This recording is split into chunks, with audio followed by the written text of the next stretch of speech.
राधे राधे दोस्तों, मित्रों। जैसे कि वर्ष 2020 का प्रश्न पत्र डीएलएड की बात कर रहे हैं, तो इससे पहले भी मैं 2021 और 2022 के प्रश्न पत्र बना चुका हूँ। तो पहले वस्तुनिष्ठ की बात करते हैं। देखिए, जानकारी होना बहुत ज़रूरी है। बिना जानकारी के अभाव में आपके मार्क्स कम आते हैं। तो जैसे कि कॉस ए बराबर 0 हो तो ए का मान पूछ रहे हैं इसमें।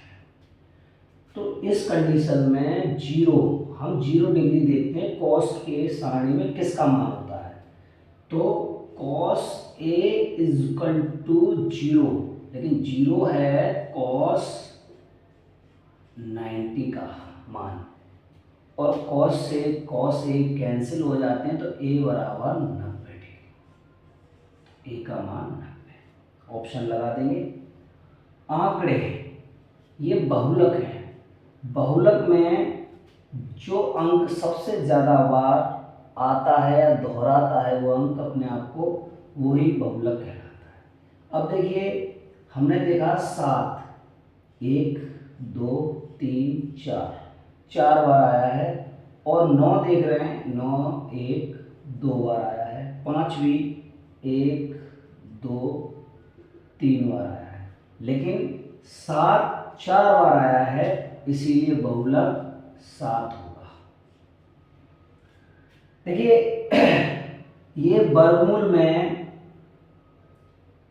चर संख्याएं दी हैं, तो इनका मान पूछा है। तो हम बहुलक में, अब इसमें वर्गमूल में है, तो वर्गमूल में एक ही वर्गमूल में कर सकते हैं, b/a into c/a into a/c, क्योंकि ये तीनों संख्याएं गुणा में हैं, तो उनको तीनों गुणा में है तो अंदर रख सकते हैं। तो रखने के बाद अब हम इसको जब भाग देंगे b से b का भाग, a का a से भाग, c का c से भाग चला गया, और बचा 1। तो किसी संख्या का भाग देते हैं तो एक बार जाता है, एक बार गया, और 1 का वर्गमूल 1 होता है। ऑप्शन 1 सही है। एक वृत्त का व्यास 12 सेंटीमीटर है। देखिए, वृत्त की बात बोल रहे हैं। वृत्त आप जानते हैं, ये वृत्त है, और वृत्त का व्यास जो केंद्र से होकर के जाता है, वृत्त का व्यास, और 12 सेंटीमीटर है। कितना है? 12 सेंटीमीटर। हमसे परिधि पूछी है, तो वृत्त की परिधि बराबर होता है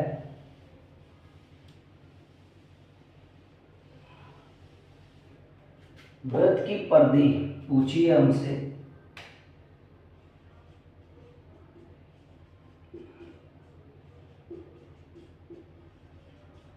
वृत्त की परिधि होती है 2πr।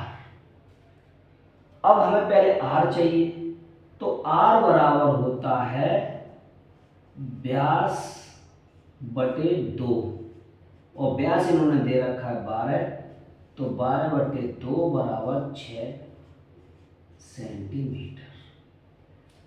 तो हम यहाँ पर लगा देंगे 2 पाई का मान नहीं रखना है, क्योंकि पाई ऑलरेडी दे रखा है ऑप्शन में, r 6, और इकाई, इसकी इकाई जो दे रखी है, इकाई सेंटीमीटर, तो सेंटीमीटर लिखा जाएगा। तो 2 × 12 पाई और सेंटीमीटर। समांतर चतुर्भुज के अंतः कोणों का योग। देखिए, समांतर चतुर्भुज उस चतुर्भुज से कहते हैं जिसकी चारों भुजाएं समांतर होती हैं, लेकिन अंतः कोणों का योग किसके बराबर होता है? देखिए, चतुर्भुज कोई सा भी हो, सभी कोणों का योग 360 अंश का होता है, लेकिन इसमें ऑप्शन में दे रखा है कि 1 समकोण के, 2 समकोण के, 3 समकोण के या 4 समकोण। तो 360 में अगर 4 का भाग देंगे तो 90 अंश आ रहा है, तो तो हम लगाएंगे 4 समकोण के, क्योंकि एक समकोण का मान होता है 90 अंश। ठीक है दोस्तों, आगे बात करते हैं। तो नेक्स्ट सवाल है कि दो सिक्कों को एक साथ उछाला जाता है तो दोनों सिक्कों पर एक साथ शीर्ष आने की संभावना ज्ञात कीजिए। देखिए, दो सिक्के, एक सिक्का जिसमें एक तरफ हेड और एक तरफ टेल होती है, जब दोनों सिक्कों को एक साथ उछाला जाएगा तो दो सिक्कों को एक साथ उछालने पर हेड हेड आएगा, टेल टेल आएगा, हेड टेल आएगा या टेल हेड आएगा। इससे ज़्यादा तो संभावना बनेगी नहीं, क्योंकि उनके पास दो ही ऑप्शन है। तो आने की संभावना के साथ हम लिखेंगे ये बात, तो संभावना 1/4, मतलब 1/4, 4 ऑप्शन है तो हेड हेड आने की एक संभावना है, टेल टेल आने की एक संभावना, हेड टेल आने की एक संभावना, टेल हेड आने की एक संभावना, मतलब 4 ऑप्शन में एक संभावना है। इसलिए नेक्स्ट सवाल की बात करते हैं। नेक्स्ट सवाल कह रहा है एक लंबवृत्तीय बेलन के आधार का क्षेत्रफल। तो हम जानते हैं बेलन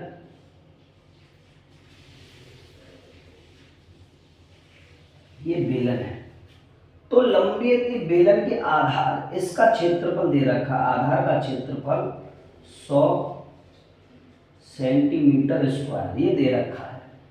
यदि बेलन की ऊंचाई और ऊंचाई दे रखी है h बराबर 10 सेंटीमीटर, तो बेलन का आयतन ज्ञात कीजिए।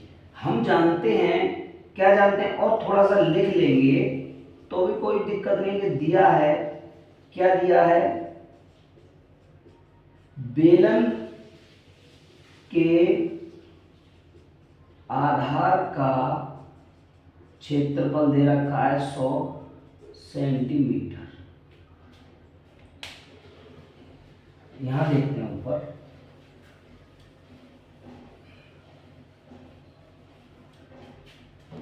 और क्या दिया है, और दे रखी है ऊंचाई। देखिए, समय बहुत कम होता है मानते हैं, लेकिन कुछ चीज़ों के नंबर अच्छा लिखने पर ही मिलते हैं, ऐसा नहीं है। 10 सेंटीमीटर। तो हमसे पूछा है, क्या पूछा है, बेलन का आयतन पूछा है।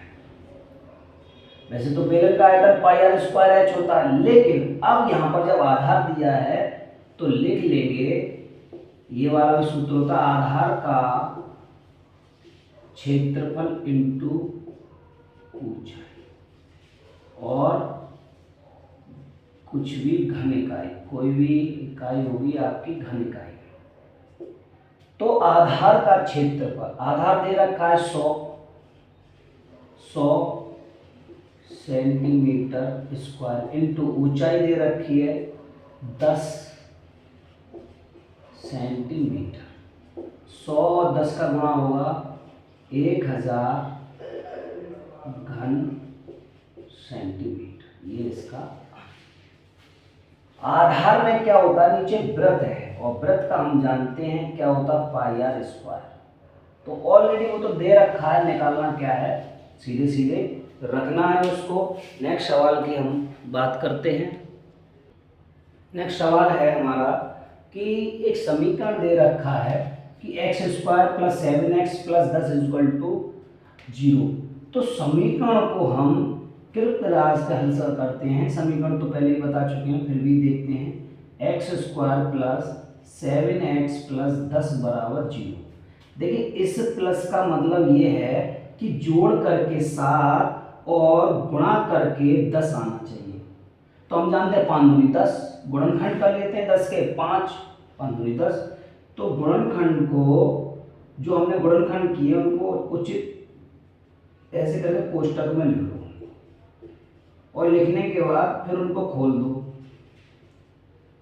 +2x + 10 = 0।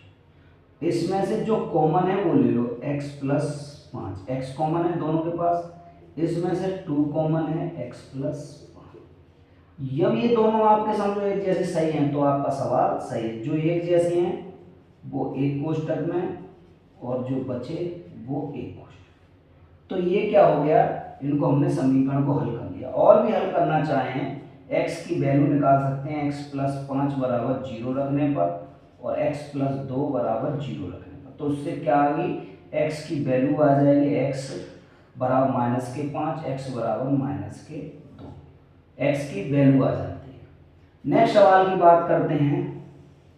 नेक्स्ट सवाल कह रहा है एक वृत्त की त्रिज्या दूसरे वृत्त की त्रिज्या की 4 गुनी है। अब देखिए कोई भी वृत्त है, ये वृत्त है और एक ये वृत्त है, मतलब क्या कह रहे हैं, एक वृत्त की त्रिज्या दूसरे वृत्त की, तो इसकी, अब ये पहला वृत्त है, ये है, अब एक की इसकी त्रिज्या है और इसकी त्रिज्या है। तो मान लेंगे ऐसे में, माना पहले वृत्त की त्रिज्या r कितनी है, r, और दूसरे वृत्त की त्रिज्या क्या होगी, पहले माना पहले वृत्त की त्रिज्या r है, तब दूसरे वृत्त की त्रिज्या 4 गुनी होगी, तब दूसरे वृत्त की त्रिज्या कितनी हो जाएगी, 4r होगी। इसके अनुसार, प्रश्न अनुसार, माना पहले वृत्त की त्रिज्या r तब दूसरे वृत्त की त्रिज्या 4r, क्योंकि प्रश्न अनुसार। अब क्या कह रहे हैं कि वृत्तों के क्षेत्रफल का अनुपात ज्ञात कीजिए, तो निकाल लेंगे पहले वृत्त का क्षेत्रफल। पहले वृत्त का क्षेत्रफल, क्षेत्रफल का सूत्र क्या होता है, पाई आर स्क्वायर, तो पहले वृत्त का क्या आ गया, पाई आर स्क्वायर। दूसरे वृत्त का क्षेत्रफल, दूसरे का क्या हो जाएगा, पाई इंटू आर, आर कितना है 4r, तो r की जगह 4r का स्क्वायर रख दिया। अनुपात पूछा है तो अनुपात निकाल लेंगे, तो अनुपात के लिए क्या करेंगे, अनुपात में रख लेंगे, तो यहां लिख देंगे वृत्तों के क्षेत्रफलों, या क्षेत्रफल ही लिख लो, क्षेत्रफल का अनुपात। अब अनुपात में कैसे करते हैं, इनको लिख लेते हैं पाई आर स्क्वायर बटे पाई, 4 को हम खोल देंगे, 4 चौक 16, तो 16 आर स्क्वायर या 16 पाई आर स्क्वायर, हमने लिख दिया यहाँ पर 16 पाई आर स्क्वायर। 16 पाई आर से पाई आर कट गया, 1/16 आ गया, तो इसको कहेंगे 1:16। आ गया होगा समझ में। तो वृत्तों के क्षेत्रफल का अनुपात 1:16 होगा। नेक्स्ट सवाल की बात करते हैं। नेक्स्ट सवाल है हमारा कि ABCD एक चक्रीय चतुर्भुज है, यदि कोण A बराबर 55, कोण B बराबर 60 हो तो कोण C और D का मान ज्ञात कीजिए। देखिए चक्रीय चतुर्भुज, चक्रीय मतलब चक्र के अंदर चतुर्भुज बना हुआ है, इस चीज का विशेष ध्यान देंगे। ये आपका चक्रीय चतुर्भुज बन गया। अब इसमें कोण A किसी को मान लो, उससे कोई फर्क नहीं पड़ता, ABCD ये एक चक्रीय चतुर्भुज है जिसमें A बराबर 55 अंश, B बराबर 60 अंश और C और D का मान बताइए। तो इसमें जो जो चीज़ दी है उसको लिख लेते हैं कि दिया है, क्या दिया हुआ है कि कोण A बराबर 55, कोण B बराबर 60 अंश, और फिर इसके बाद हम जानते हैं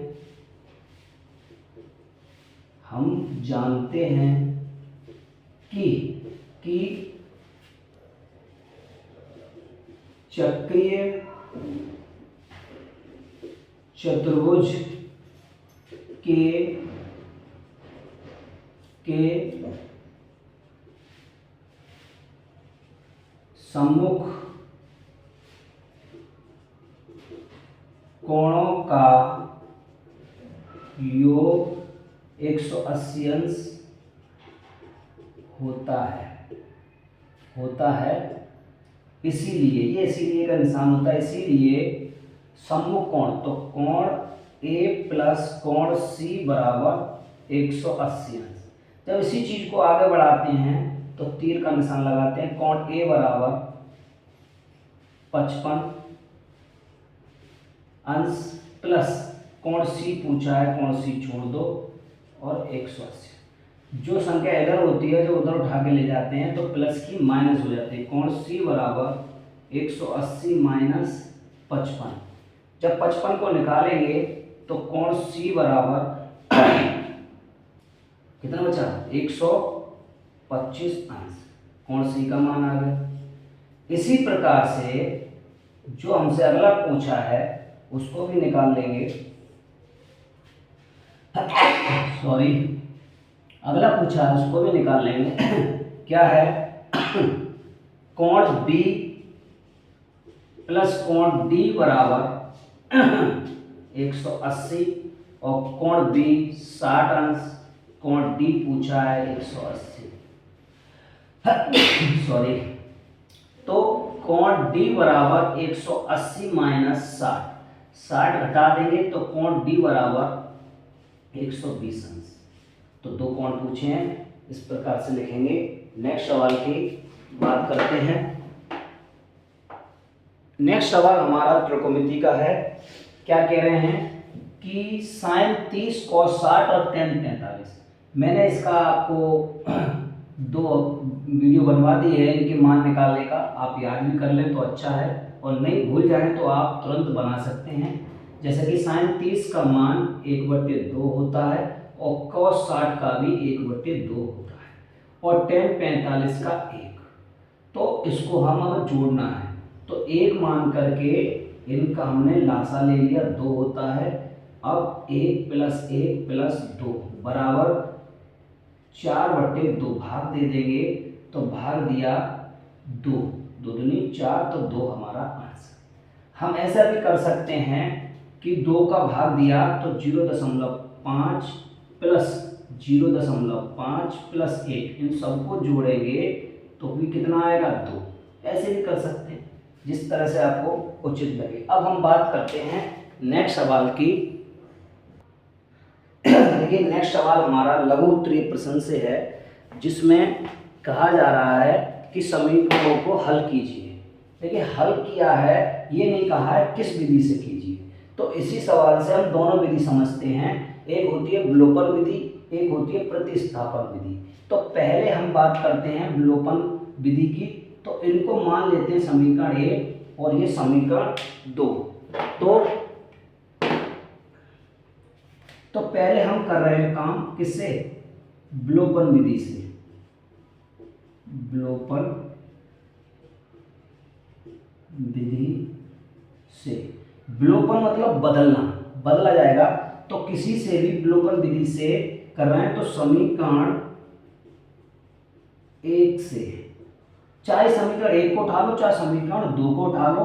क्या करते हैं कि पर्टिकुलर x और ये y क्या एक चर राशि है, उसकी हमें वैल्यू निकालनी।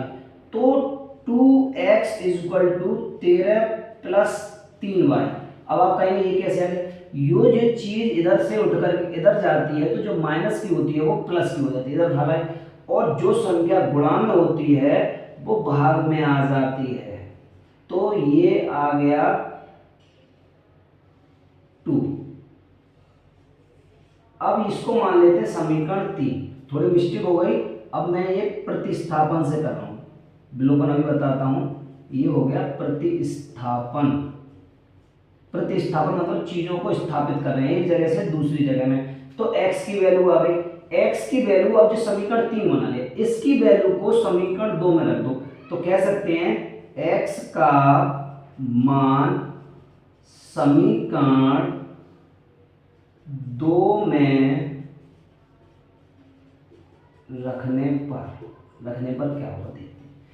रखने पर, अब रखने पर इतना भी ध्यान रखेंगे कि अगर 2 से आपने समीकरण का मान निकाला तो 1 में रखेंगे, अभी हमने 1 से निकाला तो 2 में, ठीक है ना। तो रखने पर क्या होगा 7, अब x की जगह यहाँ पर रखना है, इस जगह पे रखना है वैल्यू, तो 13 प्लस 3y बटे 2 माइनस के 2y बराबर 20। करने के बाद अब इस समीकरण को हल कर लो। ऊपर देखते हैं इसको कि अगर हम इसका मल्टीप्लाई कर दें तो मल्टीप्लाई करके फिर इसको कैलकुलेशन को हल करते हैं, तो बहुत जरूरी है हल करना। तो पहले हमें क्या कर रहे हैं, पहले चाहे तो खोल दो, जैसे खोलेंगे तो 13 का साथ में एक गुणा करेंगे, 13 सत्ते 91 प्लस और 3 का फिर साथ में करेंगे, इस तरह से इन दोनों का मल्टीप्लाई करते हैं, 3 सत्ते 21 22 और नीचे है बटे 2, दोनों के बटे में है 2 और माइनस के 2y बराबर 20। अब इस 2 को हल करने के लिए इन दोनों का लासा लिया तो 91 प्लस 21 22 माइनस 2 दूनी 4y, और जो ये यहाँ पर 2 हैं वो यहाँ से यहाँ इसमें गुणा हो जाएगा और 21y और 4y में से घटा देंगे तो क्या आएगा, 21y में 4y गए तो 17y बराबर 40, क्योंकि इसका इससे मल्टीप्लाई हो गया। अब ये संख्या उठ करके उधर जाएगी, 17y 40 माइनस 91, और जब हम 40 में 51 बचेंगे, जो भी माइनस के चिन्हों का बहुत महत्व है, और y बराबर जो संख्या गुणा में है वो भाग में, 51/17 और 17 का भाग देंगे, 17 तिया 51, तो कितना बचा 3 बार। तो आगे बात करते हैं, ये y का मान आ गया, y का मान उठा करके आपको किस में रखना है, y का मान उठा करके समीकरण 3 में, तो y का मान समीकरण 3 में रखने पर रख दो, तो x बराबर 13 प्लस 3, y किसका है माइनस के 3 बटे 2, तो अब इस कैलकुलेशन को हल करेंगे तो 13 प्लस माइनस 3 तिया 9 बटे 2, x बराबर घटा देंगे तो प्लस के जाना है, प्लस के बचेंगे 4/2, x बराबर 2। x और y की वैल्यू आ गई।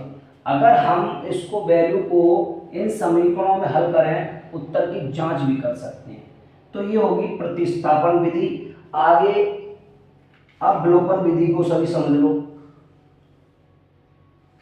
अगर पूछा जाता है कि विलोपन विधि से कीजिए तो विलोपन से करना है, प्रतिस्थापन विधि से तो प्रतिस्थापन, अंतर कुछ नहीं है।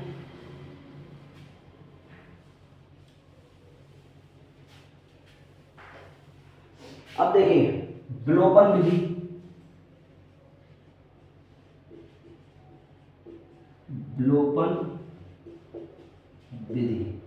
विलोपन विधि में क्या होता है कि चीजों को बदलना पड़ता है, संख्याओं को इस तरह से बदलो कि एक दूसरे से कट जाए। अब देखिए अगर मैं किसी चीज को एक जैसा बनाना है, मतलब यहाँ 3 है यहाँ भी 3 होने चाहिए, तो 3 से 3 बाई कट जाते, जहाँ 2 है तो यहाँ भी 2, तो मैं क्यों ना करूँ इन दोनों का समान करने के लिए गुणा कर दूं। समीकरण 1 में 2 का और समीकरण 2 में 3 का गुणा करने पर कर दो, तो कर दिया हमने। 2 में 2 दूनी 4x, 2 तिया 6y और 13 दूनी 26, इसमें कर दी। अब इसमें कर दो समीकरण 2 में 3 का 21x, 3 दूनी 6y और 3 दूनी 6 60, करने पर फिर जब ये दोनों चिन्ह एक जैसे हों तो घटाने पर करते हैं तो घटाने पर चिन्ह बदल जाते हैं। अब देखिए ये प्लस माइनस के ये दोनों एक जैसे थे, कट गए, वैल्यू अब माइनस की 17x, क्योंकि जिसके ज़्यादा हैं उसके बचते हैं, और इधर भी माइनस के 60 में से 26 घटा देंगे तो कितने बचे, देखिए 0 में से 4 और 34, तो अब ये भी किसके बचे, माइनस के, तो x बराबर माइनस के 34 बटे माइनस के 17, समान संख्या का ऊपर नीचे भाग दिया, 17 दूनी 34, माइनस से माइनस भी कैंसिल, x बराबर 2 आ गया। अब x का मान किसी में भी रख सकते हैं आप, समीकरण 1 में, समीकरण 2 में, किसी में रख दो। x का मान समीकरण 1 में रखने पर x का मान समीकरण 1 में रखने पर रख दो, तो 2 गुणा x की जगह पर 2 रख दिए, -3y बराबर 13, 2 दूनी 4 उठ करके उधर चले गए, 13 माइनस के 4 और y बराबर 4 घट गए तो 9 बचे, और जो संख्या गुणा में है वो भाग में आ जाएगी माइनस के 3, और 3 का भाग देंगे, ये प्लस के प्लस माइनस से माइनस जीतेगा, तो 3 तिया 9, y बराबर 3, x बराबर 2, y बराबर 3, जैसे उसमें आया था वही आंसर इसमें है। नेक्स्ट सवाल की बात करते हैं। नेक्स्ट सवाल हमारा माध्यिका का है। माध्यिका समझा चुके हैं, फिर भी दोबारा समझिए कि माध्यिका में हमें सबसे पहले ध्यान रखना चाहिए कि संचयी बारंबारता निकाली जाती है। ये आपका क्या है, फ्रीक्वेंसी है f, इसके बाद हम निकाल रहे हैं संचयी बारंबारता, और संचयी बारंबारता हम निकालते हैं अंकों को जोड़ करके, 4 4 और 8 12, 12 12 24, 24 और 6 30 और 40, तो ये बाद की क्या है, संख्या n है। जब ये संख्या हमारी इसमें ये देखी जाती है कैसी है, एक सम है, कैसी है, सम संख्या। जब हमारी सम संख्या आती है तो इसमें फॉर्मूला लग जाता है माध्यिका के लिए, फॉर्मूला लग जाएगा माध्यिका के लिए कि n/2 वां पद प्लस n/2 प्लस 1 वां पद, ये और बटे 2, इस 2 को यहाँ ना लिख करके हम इस तरह से 1/2 आगे भी लिख सकते हैं।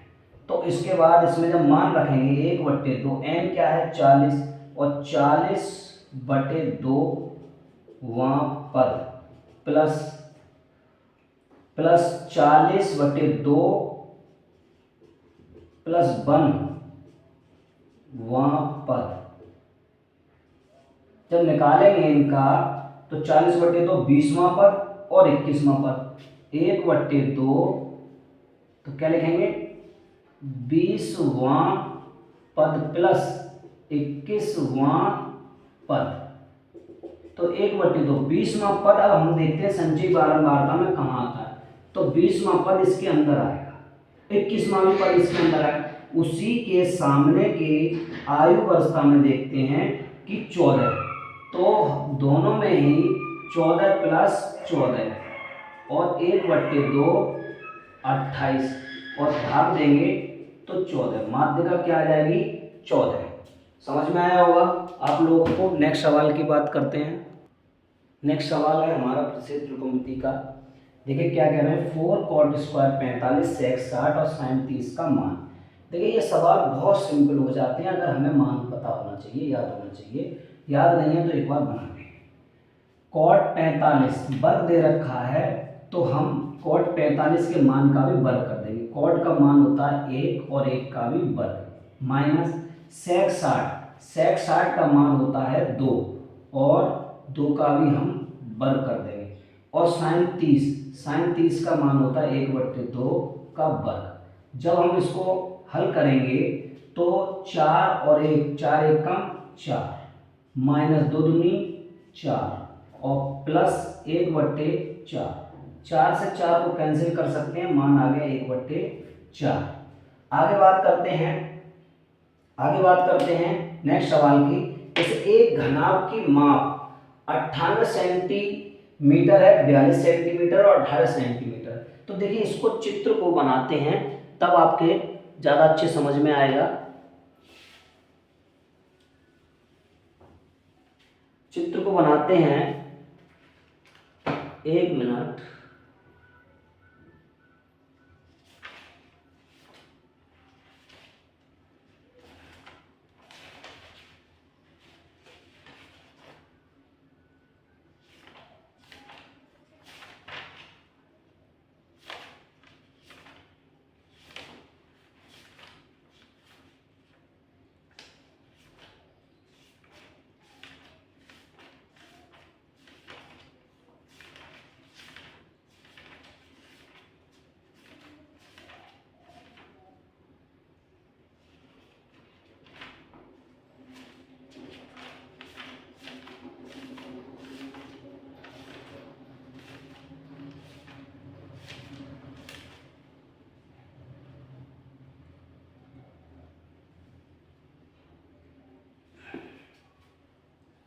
हाँ, तो इसकी बात कर रहे थे।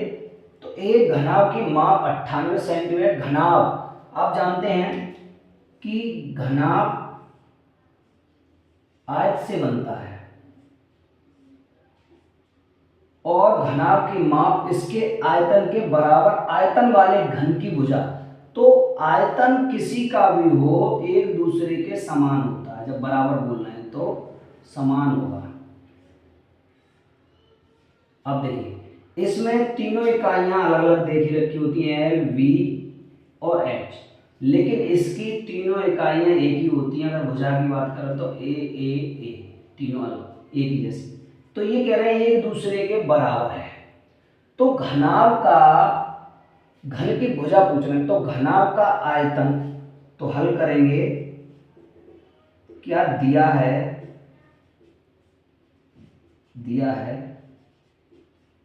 घनाभ का आयतन और किसके बराबर है, घन के आयतन। आ रही बात समझ में। तो घनाभ का आयतन हम जानते हैं LVH और घन का आयतन जानते हैं भुजा का Q, मतलब A का Q। अब हमसे पूछा है भुजा, तो जो इधर Q है तो इधर घनमूल बन जाएगा, मतलब इधर घन है तो दूसरी तरफ घनमूल बन जाएगा। तो इसका जब मान रखेंगे कितना, 98, 42 और 18, इधर A का Q, तो ये घनमूल इधर से हट करके इस पे चढ़ जाएगा। अब हम इसको घनमूल को कैसे बाहर निकालेंगे, वो इसको हम अलग अलग गुणनखंड भी कर सकते हैं। गुणनखंड जैसे हमने सिखाए हैं आपको, रफ पर निकालने हैं। 98 का निकालेंगे, 2 चौक 8, 2 नीम 18 और 7 7 49 और 7, इतना आ गया। फिर हमने 42 का निकाला, 2 का 21 और फिर 3 से दे दो, 3 सत्ते 21, फिर 7 से 1 बार। फिर उसके बाद 18 का फिर 3, फिर 1। अब जब हम इसके गुणनखंड कर लिए तो हम इसको इस तरह से भी कर सकते हैं कि A बराबर घनमूल 2 गुणा 7 गुणा 7 गुणा 2 गुणा 3 गुणा 7 गुणा 2 गुणा 3 गुणा 3। घनमूल में 3 3 के जोड़े बाहर आते हैं। देखो इसका 1 2 3, तो 2 बाहर आ गए, 2 यहाँ पर है, एक साथ यहाँ पर है, तो 7 बाहर आ गए। 1 ये है और 2 ये हैं, 3 भी बाहर आ गए, तो ये घनमूल हट गया। अब A बराबर 3 सत्ते 21, 21 दूनी 42 सेंटीमीटर इसकी भुजा आ गई। नेक्स्ट सवाल की बात करते हैं। देखिए नेक्स्ट सवाल है हमारा, नेक्स्ट सवाल की बात करते हैं। क्या कह रहे हैं कि इसमें चित्र में चित्र दिया होगा आपको, ओ वृत्त का केंद्र है, ये ओ वृत्त का केंद्र है और ए ओ भी व्यास, ये व्यास है। जब ये व्यास दे रखी है तो व्यास वृत्त को दो भागों में काटती है, तो ये ऊपर वाला अर्धवृत्त, नीचे वाला भी अर्धवृत्त। वृत्त पर बिंदु सी और डी इस प्रकार हैं कि सी ए बी, देखिए जो कोण हमारा बीच में होता है वो बीच में आता है, सी ए बी 30 अंश, इसमें बी है, ए बी डी मतलब ए बी डी, तो जो बीच में होता है वो कोण को दर्शाता है 40। तो सी A D, C A D और सी बी डी कोणों को पूछा है। तो कोणों को हम कैसे निकाल सकते हैं, हम जानते हैं, पहले तो दिया है, आप लिख लो अच्छे से, क्योंकि क्वेश्चन लिखा नहीं जाता इसलिए दिया है कि कोण सी ए बी बराबर 30 और कोण ए बी डी बराबर 40 अंश। हम जानते हैं कि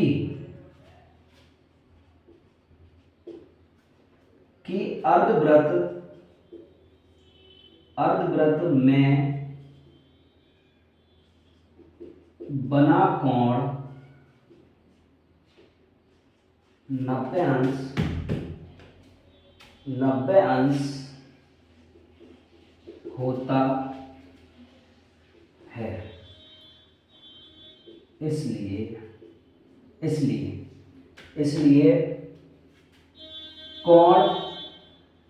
कोण सी ए बी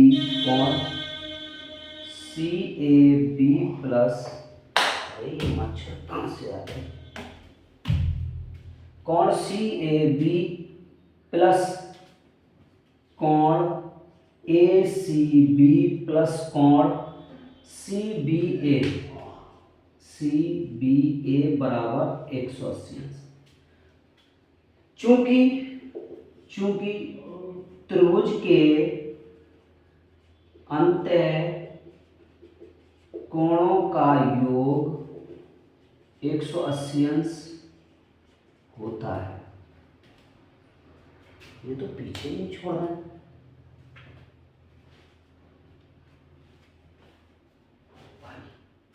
तो अब हम इसके मान रख देंगे, C A B 30 plus A C B जो 90 है, 90 अंश, ये समकोण कहला रहा है, प्लस यहाँ से सी बी ए का मान निकाल लेंगे, तो सी बी ए बराबर 180 माइनस 120 बराबर 60 अंश। और इसी प्रकार से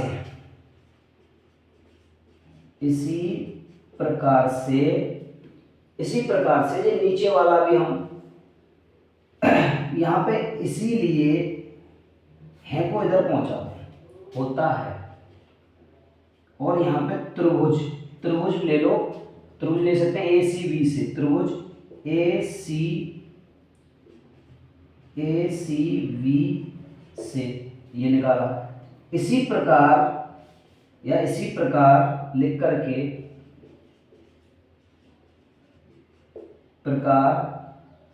त्रिभुज ए डी वी से इसमें भी कोण हो जाएंगे, क्या हो जाएंगे, कोण ए डी वी प्लस कोण डी वी ए प्लस कोण बी ए डी बराबर 180 अंश। इसमें भी मान रखेंगे ए डी बी जो हमें पता नहीं है, ए डी बी 90 अंश है, प्लस डी वी ए 40 इन्होंने दिया है, और ए बी ए डी बराबर 180। अब जब हम इसको करेंगे तो कोण बी ए डी बराबर 180 माइनस 40 और 90 130 बराबर कितने बजे, 50 आ गए। तो हमसे जो पूछा है सी ए डी और डी बी डी, तो हम उनको क्या कर लेंगे, जोड़ लेंगे। जो हमसे पूछा है उसको हम जोड़ लेंगे। तो किस तरह से कि जो कोण हमसे सी ए डी पूछा है तो दोनों कोण जुड़ जाएंगे उसमें, सी ए बी प्लस कोण B A D, B A D. तो मान रख देंगे सी ए बी तो दे रखा है उन्होंने 30 और बी ए डी हमने निकाल लिया 50 बराबर 80 आ गया। और दूसरा पूछा है कि कोण सी बी डी बराबर कोण C B D plus C B A plus कोण ए बी डी। तो मान रख दो सी बी ए हमने निकाला है, बी ए डी ये है, सी बी ए 60 आया है, 60 प्लस ए बी डी 40 दे रखा है बराबर 100। नेक्स्ट सवाल की बात करते हैं। देखिए बहुत अच्छा सवाल है कि 2 अंकों की संख्या का योग 12 है, यदि उस संख्या में से 36 घटा दिया संख्या के अंकों का स्थान बदल जाता है। देखिए 2 अंक, अब कोई भी संख्या है हमारी, अब जैसे कि 12 है तो इसमें 12 ये एक 12 जी क्या है, इकाई अंक है और ये क्या है, दहाई अंक, इकाई और दहाई। तो इस दोनों में अगर हम संख्याओं को अलग अलग करें तो दहाई अंक को कैसे लिख सकते हैं 10 और इकाई अंक को +2 तो आएगा फिर भी 12। तो ऐसे ही जब हमें नई चीजों को पता होता है तो हम मान लेते हैं। क्या हमसे पूछा है संख्या ज्ञात कीजिए, तो मान लेंगे माना संख्या के अंक x और y हैं, तब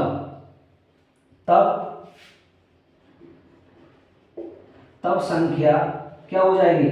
अगर मैं इसको दहाई मान लूं ऐसे इस तरह से तो 10x प्लस y यही तो होगी। इसको समीकरण, इसको मान लो संख्या होगी, तब संख्या ये होगी जब हमें निकालना है। अब उन्होंने जो कहा यदि उस संख्या में से 36 घटा दी जाए, लेकिन यहाँ क्या कह रहा है कि 2 अंकों की एक संख्या के अंकों का योग। तो प्रथम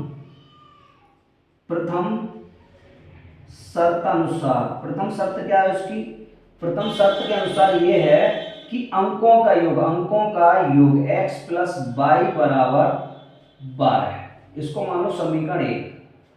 यदि उस संख्या में से 36 घटा दिए जाएं तो संख्या तो ये है, इसमें से 36 घटा दिए जाएं तो फिर से समझ लो कि द्वितीय शर्त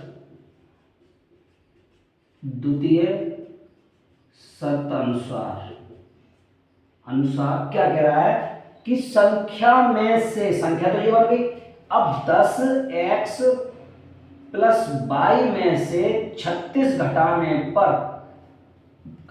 पर संख्या के अंकों का स्थान बदल जाता है। अब ये दोनों एक दूसरे बदल जाएंगे, जो 10 y पर आ जाएगा यहाँ पर और ये कहाँ आ जाएगा x, यहाँ पर अंकों बदल जाएंगे। देखो अगर मैं इन दोनों का अंक बदलूं, अभी 12 है तो क्या हो जाएगा 21।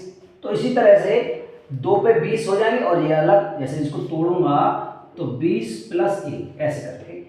अब ये तो समीकरण 1 हो गया। अब इसको भी मैं हल करूंगा। हल कैसे करेंगे कि चर को एक तरफ करके, कहने का मतलब है x की वैल्यू y की एक तरफ, तो 10x तो इधर है ही, ये उठ के आएगा तो माइनस के x और ये इधर चला जाएगा तो प्लस के हो जाएंगे 36 और y भी इधर आ सकता है क्योंकि y 10y है ही, और ये आएगा तो माइनस के y। इसमें से घटाया तो क्या बचा 9x और इसमें घटाया तो प्लस के 9 बचे, लेकिन इधर आए तो माइनस के 9y हो गए और 36। दोनों तरफ देखिए हमें दिख रहा है दोनों पक्षों में 9 का भाग जा सकता है, या इसको कह सकते हैं 9 कॉमन ले लो, x माइनस वाई बराबर 36 और 9 का भाग दे दिया 4 बार तो x माइनस वाई बराबर 4। इसको मान लो समीकरण 2। अब हमें x और y की वैल्यू निकालनी है। इससे पहले जो मैंने सवाल कराए थे विलोपन विधि और प्रतिस्थापन विधि, उसमें से किसी भी चीज का हम इसमें प्रयोग कर सकते हैं। इसके बराबर नीचे देखिए कि समीकरण 1 व 2 को हल करने पर, अब हल कर लो। हल करने पर हमने लिखा कि x प्लस वाई बराबर 12, x माइनस वाई बराबर 4। तो हल कर रहे हैं, हल करने पर जोड़ रहे हैं, तो जोड़ने पर चिन्ह नहीं बदलते हैं। x x 2x और 12 और 4 16 और 2 का भाग दे दिया, तो x बराबर कितना आ गया 8। 2 चौक 2 अट्ठे 16, 8 आ गया। तो एक संख्या आ गई। अब इसको x की वैल्यू को चाहे एक में रख दो चाहे दो में, तो रखते हैं x का मान समीकरण x का मान समीकरण 1 में रखने पर रख दो। तो रखा हमने 8 प्लस वाई बराबर 12 या वाई बराबर कितना हो गया 12 माइनस 8, तो वाई बराबर 4। तो हमें दोनों की वैल्यू पता लग गई। अब हमसे जो पूछा है हम उसकी जगह पर वो अंक रख देंगे।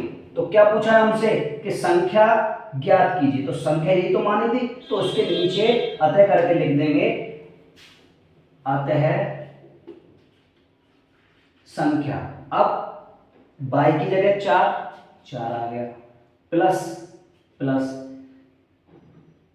x की जगह 8 80 हो गया, और जब जोड़ेंगे तो 84 है। इस तरह से संख्या बना लेते हैं 84। नेक्स्ट सवाल की बात करते हैं। देखिए लास्ट सवाल है हमारा कि 3 मीटर व्यास का 14 मीटर गहरा कुआं।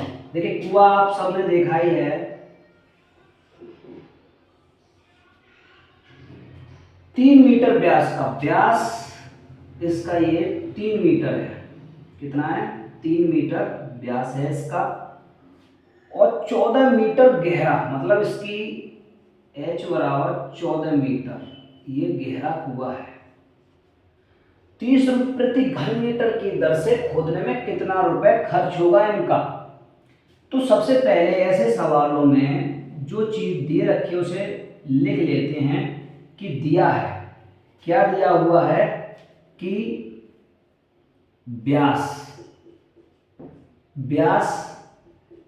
14 मीटर, इसीलिए त्रिज्या व्यास बटे 2, 14 बटे 2 बराबर 7 मीटर आ गई। और क्या दिया है ऊंचाई या गहराई, बात एक ही है। ऊंचाई h बराबर कितनी दे रखी है 14 मीटर, अरे सॉरी 3 मीटर, मैंने गलत लिख दिया। व्यास 3 मीटर है और 3 तो 1.5 हो गया, 1.5 मीटर, कोई दिक्कत नहीं। अब ऊंचाई 14 मीटर दे रही है। अब हमसे पूछा है कि कितना खर्च होगा, तो पहले हमें पता लगे कितना उन्होंने काम किया, मतलब कितना उसने निकाला। तो उसके लिए निकालेंगे हम, क्या करेंगे कि कुएं का आयतन, कुएं का कह सकते हैं, बात बेलन का कह सकते हैं। आयतन निकलता है किससे पाई आर स्क्वायर एच से, या दूसरा सूत्र भी होता है आधार का क्षेत्रफल इंटू ऊंचाई। तो पाई का मान 22/7, आर 1.5 या 3/2 भी लिख सकते हैं, यहाँ पर 3/2 3/2 एच 14, 7 एकम 7, 7 दूनी 14, 2 से 2 काट दिया, 2 से ये 11 बार, तो आ गया 3 3 9 99। और इकाई किस में होती है हमारी घन इकाई में होती है, तो 99 खिचड़ी से पक गई ना। चलो मैं थोड़ा सा और अच्छा कर देता दोबारा, थोड़ी जल्दी है। तो हम कह सकते हैं पाई आर स्क्वायर एच घन इकाई तो 22/7 आर का मान हम यहाँ ये भी लगा सकते हैं कि 3/2 का वर्ग इंटू 14। अब घन इकाई की जगह हमारा मीटर में है तो घन मीटर ऐसे करके। तो अब इसको एक लाइन और बढ़ा लेते हैं। 22/7 वर्ग है तो 2 बार कर देते हैं। यहाँ पर 7 एकम 7, 7 दूनी 14। तो इसको मैं हटा दे रहा हूँ क्योंकि आगे अच्छा लगेगा सुविधा के लिए। 22। अब यहाँ कितना रह गया 2। अब इस 2 से 2 काट दिए मैंने, 2 से ये 11। तो क्या आ गया 11, 3 और 3। जब 3 तिया 9 और 99 कितना आ गया घन मीटर। अब उन्होंने दे रखा है, क्या दे रखा है, उन्होंने दे रखा है, क्या दे रखा है, क्या दे रखा है 30 रुपए प्रति घन मीटर, मतलब एक घन मीटर का खर्च दे रखा है बराबर 30 रुपये। मतलब एक घन मीटर खोदने का खर्च, कुछ भी लिख सकते हैं, एक घन मीटर कुआं, और भी अच्छा कुआं खोदने का खर्च। तो अब हमारे पास कितना 99 घन मीटर। तो इधर जब हम गुणा करेंगे 99 घन मीटर खर्च, तो 30 गुणा 99 रुपये इधर भी गुणा हो जाएगा। तो 3 निम 27 के साथ 3 निम 27 और 2 29 और 0 लगा दो बस पीछे। तो इतना रुपए उसको देना पड़ेगा 2970। तो मेरे दोस्तों आपको वीडियो अच्छी लगी हो तो प्लीज़ इसको शेयर करें, जिससे और भी हमारे जो शिक्षकगण हैं जिनकी बैक आती है, कम से कम उनकी बैक नहीं आए, एक बार जरूर देख लें और वीडियो को लाइक और सब्सक्राइब जरूर करें।